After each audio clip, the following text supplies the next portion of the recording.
What's going on, everybody? Ryan Thompson, the Assumable Guy. This is the Assumable Guy Show. Today we're answering a question I get all the time. What's the actual difference between an FHA assumption and a VA assumption? Both let you grab a low rate, but the rules are different, and knowing which is which can save you a ton of headache.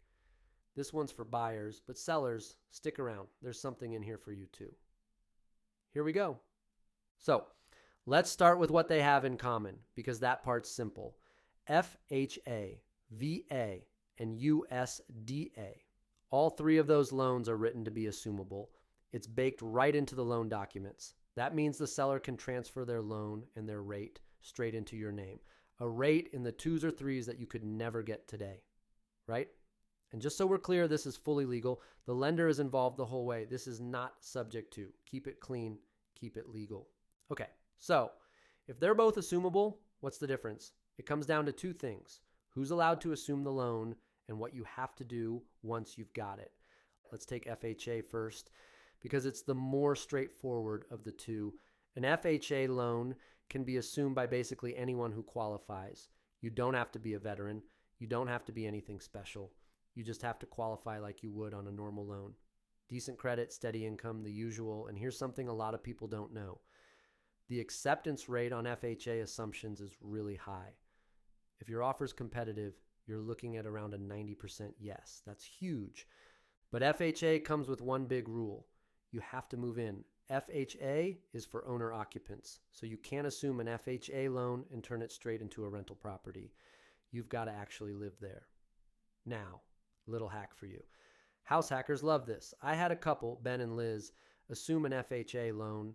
They put $16,000 down on a $430,000 home and locked in a 2.99% rate.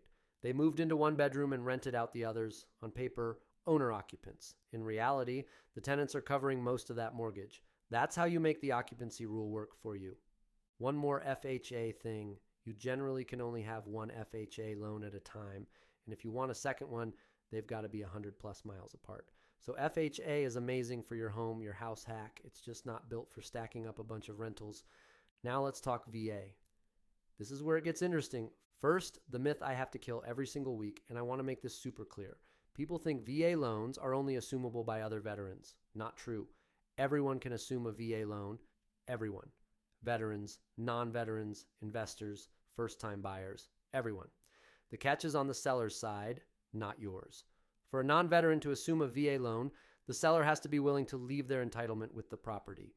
Entitlement is basically the VA's guarantee on that loan, and not every seller wants to leave it. In my experience, somewhere around 10 to 20% say yes. We call those folks the hand raisers.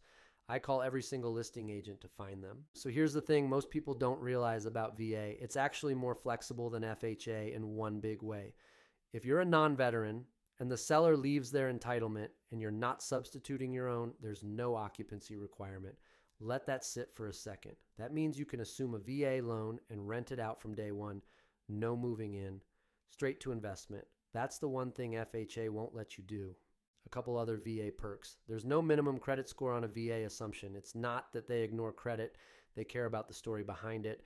But there's no hard cutoff like you'd hit on a conventional loan. And a lot of these VA homes don't have much of an equity gap. People who bought in 2020, 2021 wrapped their closing costs into the loan. So the gap you've got to cover is often smaller than you'd think. Let me give you a real example. I worked with a buyer, Jeremy, not a veteran. He found a VA seller who was willing to leave the entitlement. Jeremy put $15,000 down on a $380,000 home and assumed a 2.65% rate. Take a guess what that payment looks like next to today's rates. On that loan at 2.65%, he's right around $1,500 a month, principal and interest. A brand new loan on that same house at 6.5%, over $2,300 a month. That's $800 a month every month for being on the right side of this. $800 a month on the same house. Now here's the objection I hear. Somebody's listening right now going, my bank already told me the loan's not assumable, right? Listen to me. If it's an FHA or a VA loan, it is assumable. They are lying. Do not fall for it. Do not listen to them. Do not take no for an answer. The bank's got a 2-point-something% loan on their books, and they'd love for it to disappear so they can reloan that money at today's rates. That's the whole game. That's why we bring in an assumption processor who holds their feet to the fire. So which one's better, FHA or VA? That's the wrong question. If you want a home to live in or a house hack, FHA is easier to land and the yes rate is higher.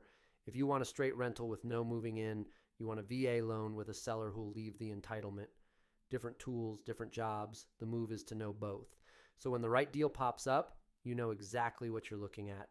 Real quick for the sellers listening, if you got a VA loan, the fact that you can leave your entitlement is what makes your home a magnet for investors. If you've got an FHA loan, that high acceptance rate means more buyers can actually pull off assuming it. Either way, your low rate is your biggest selling advantage. All right, let's go. I'm Ryan Thompson.